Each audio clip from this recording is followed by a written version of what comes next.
National parks, woodlands and trails are some of the most visited areas on the planet. They offer incredible views and can transport you to a place owned by nature.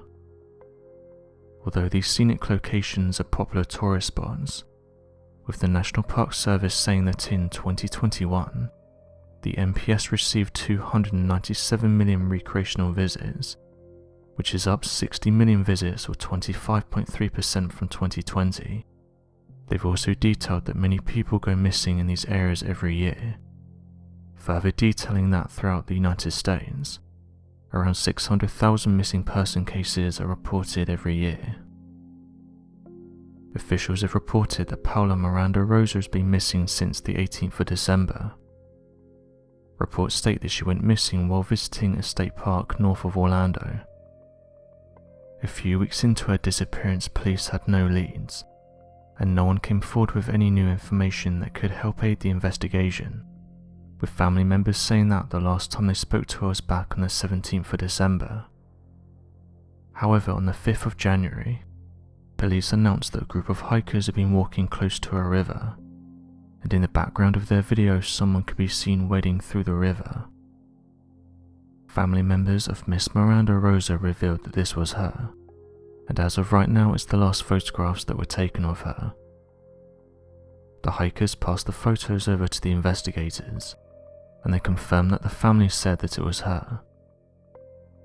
The sheriff's office said that the hikers did come forward straight away with the photographs, but officers said they held back the images as they didn't want to cause the family any further stress. Sheriff Lopez said that now was a good time to release these photographs, further saying that he hopes that someone would see them and come forward with additional information.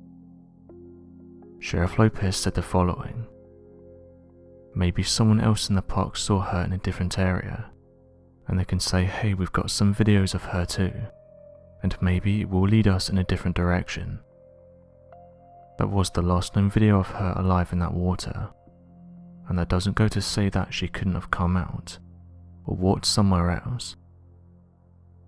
A search and rescue team was soon sent out to the area, and they said they searched around a 4.5-mile radius of the river, using a high-intensity camera system which can reach places where people can't fit.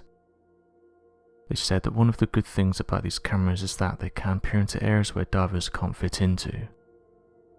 However, despite getting a large team together to search the river, the sheriff said that his marine deputies had not found anything in the river. Sadly, the sheriff's office said they would not return to the river until new leads came in. Sheriff Lopez continued with the following: "We did walk off a little into the woods and canvass both sides, and we also used a drone.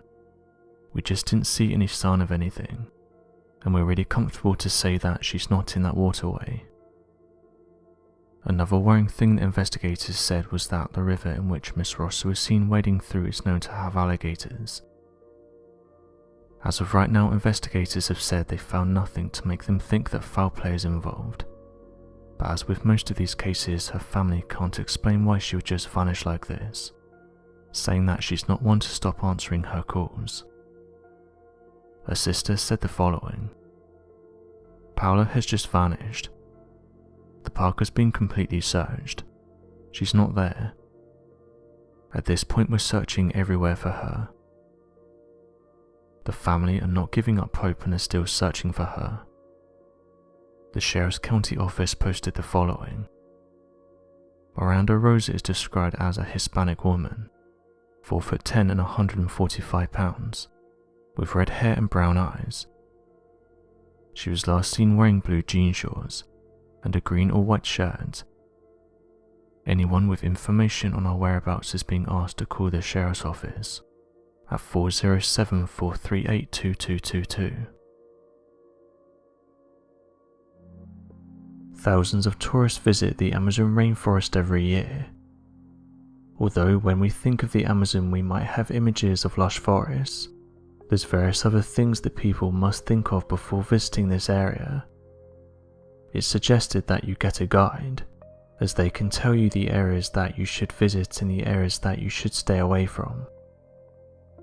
A teacher from England visited the Amazon rainforest, and left chilling messages on her Facebook account. This was moments before she would go missing. It was only in the days following her disappearance that the authorities would learn the truth about what happened. Emma Kelty was 43 when she disappeared in the Amazon rainforest. Shortly before she went missing, she left the following messages on her Facebook account. "So in or near Kauai, I will have my boat stolen and I will be killed too. Nice." End quote. Shortly after this though, it's been revealed that she thought she was in the clear, but it turned out she was heading into an area known for pirate attacks and also traffickers. She then said the following: "Got through town no problem and just took a sigh of relief, and then turned a corner and found 50 guys in motorboats with arrows. My face must have been a picture. Okay, 30 guys, but either way that's a lot of folks in one area in boats with arrows and rifles. At 1 AM such a dramatic change in one day, but such is the river, every kilometre is different, and just because one area is bad it doesn't mean the rest is." End quote. Although the messages seem light-hearted in that she was trying to make the best out of a bad situation, it said she did this as she was travelling alone and was likely trying to make herself feel better. Sadly, she would go missing shortly after the messages. The area in which she went missing is known for trafficking humans and other dark activities. At the time it wasn't known what happened to her, but one of the locals who went by the name of Costa said he'd spoken to one of the local gangsters, and he had told him that on the morning of her disappearance he and others were responsible for what happened. He said the following: "He said he was one of the 4 men. The woman had put her tent on the beach in exactly the area where the Columbia traffickers go through, and which is crawling with pirates who wait for them to arrive to attack. These men aren't pirates though, they are just substance users. We are all shocked that these men from our community did such a terrible thing to this woman. When the men saw her tent they thought it belonged to a Colombian with substances, so they started firing from around 50 meters away. The woman was hit in the arm. She started waving frantically and screaming for help." End quote. The man then goes on to detail that when they approached the woman they demanded to know where the substances were, and when she couldn't answer they then had their way with her, and then took her life. After this they threw her into the Amazon.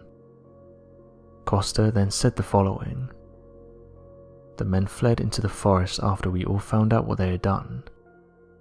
We provided the police with the details and their identities.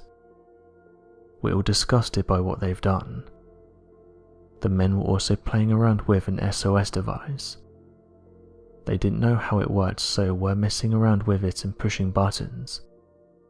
One of them must have pushed the button which transmitted an alert that she was in trouble. In turn, the company that received it alerted the Navy, along with the exact location where the button was pushed. Without that, it would have been very difficult to know where in this vast area of jungle that she'd gone missing. It would have probably remained an unsolved mystery and they would have likely never been brought to justice. The place where she disappeared is a very complicated area. It's difficult to access and there's no telephones or mobile signals. The criminals thought they could take her life in impunity, but then they stupidly pressed the only button which could have turned them into the police." End quote. It's an incredibly sad end.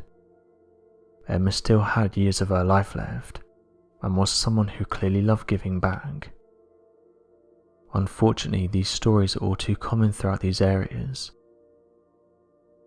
There's also a strong belief in spirits in the afterlife in these regions, so if locals feel like you're associated with the wrong belief, they may take your life.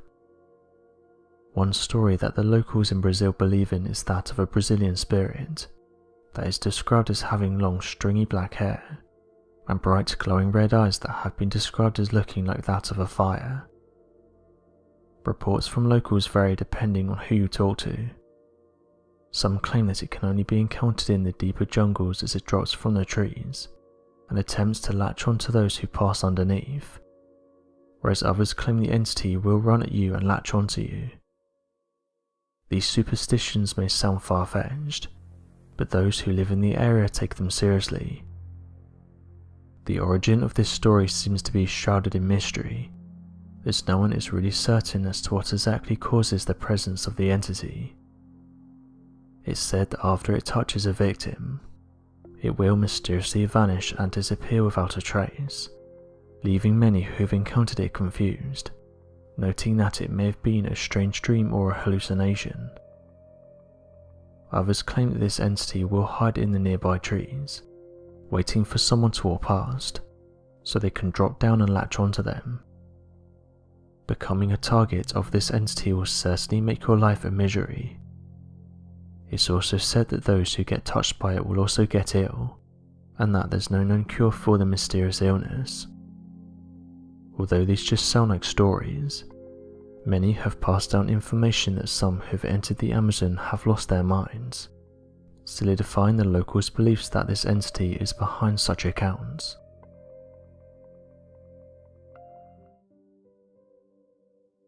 With everything that's happened in the last few years in regards to shortages, it's understandable why people would be worried about what's going to happen next. These past few years have been tough for many people, and it's for this reason why people are on high alert. In April 2022, a number of fires were reported to have happened at food processing facilities in the United States, which led many Americans to worry that this could cause a food shortage. Already in the past few years we've experienced a number of shortages, from toilet roll, medical materials, manufacturing and consumer goods, and also certain foods. Some have come forward and questioned why these food processing plants are now catching on fire, with one report stating that there's been a number of strange things happening around these plants. For example, one story goes that a small plane crashed into a General Mills plant in Georgia. The Federal Aviation Administration stated that the unidentified plane crashed within a mile of the runway of the Covington Airport.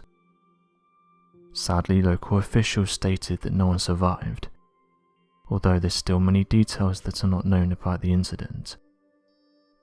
Some people have questioned why many news stations aren't covering these topics. In an interview with KSBW Action News, Bruce Taylor, chairman and CEO of Taylor Fresh Foods, detailed that a fire at the company's processing facility devastated the area, saying that it's a total write-off, although they said that they plan to rebuild the area that was affected by the fire.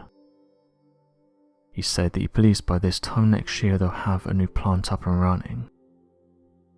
The local fire department used drones to get a better idea of what was going on in the area, saying that the fire started on April 13th, and that after initial investigations they think the fires were caused by a welding incident. Once the fire department investigated further, they revealed that the shipping docks were also hit by the fire, and were heavily damaged. Although Bruce Taylor did say that he thinks this area may be salvageable, but did go on to say that the processing floor is not.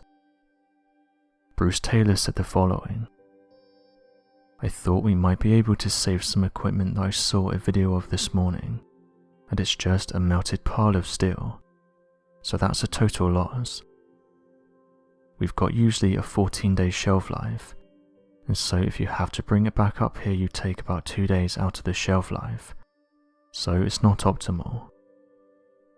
Although theories have been put forward for what happened, the fire department has not released the official cause.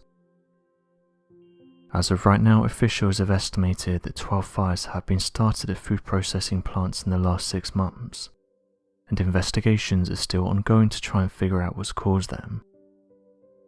One user said the following: "I hope this isn't some messed up new trend where people go to these food facilities and deliberately set them on fire. There's enough shortages in the world right now, and if someone is doing this on purpose, that's really messed up." Fact-checking websites though stated that these fires are not out of the ordinary, and that the reason they're making the rounds on social media is because people are worried because of past events. One site stated that in previous years no one really paid attention to these fires, but because of all the recent shortages, people are now starting to make these topics trend. They said that something similar happened a few years back with the Amazon rainforest fires, detailing that they've been happening for years, but because they gained traction online, and because no one really knew this happened every year, they went viral. They said that it's likely that the same thing is happening with these food processing plants, but noted that people shouldn't worry as investigators have said this isn't going to have an effect on food distribution. Not everyone is so optimistic though.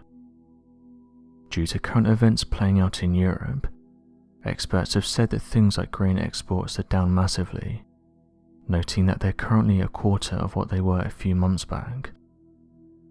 Officials also said that things like raw materials have soared in prices. One farmer in Snowdonia, North Wales said the following: "We're sleepwalking into food shortages, and that's a fact. I could take you to 10 farms in the surrounding area now that are turning down their production. Chicken farmers, egg producers, milk producers, even beef and lamb, because prices are going through the roof. We've got absolutely ridiculous fertilizer prices, and we can't forget that half the food produced in this world comes from artificial fertilizer." While John Linville said the following: "It's a series of events we've never seen before, and it continues to look like it's going to get worse than better." A farmer in England said the following on social media: "We really are at breaking point right now. I'm not sure how much longer we can do this. These prices are just too much to handle. The best thing I can do right now is sell my land to some multi-millionaire or billionaire. From a financial perspective, it's the best thing for me and my family. I feel like we've been forced into this situation, because at this point there's nothing I can do. This land has been in my family for generations, and it hurts me that I'll most likely have to sell up, but I can't see a way out of this. Every year it gets worse for us farmers. Prices increase every year, people complain about how they're struggling, and yet nothing changes. We can't carry on like this." So what do you make of these recent fires and announcements? Be sure to leave your questions and answers in the comment section below, and help us to grow this community while working to solve these unexplained mysteries. Thank you for watching, and don't forget to subscribe for more videos.